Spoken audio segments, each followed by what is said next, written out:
ছোটবেলায় স্কুল লাইফে যাকে আমি ভালোবাসতাম মনে করছি তাকে নিয়েই বড় হলে সংসার করব। কিছু বছর যাওয়ার আগে তাকে আমি ভুলে গেছি।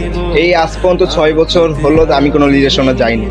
এই কয়েকদিন হলো আমার লাইফে কেউ এসেছিল, আমার তাকে পছন্দ হয়েছিল। জানি না পছন্দ থেকে এমন জায়গাতে চলে গেছে, সে আমার ভালোবাসা হৃদয়ে বসে গেছে একেবারে।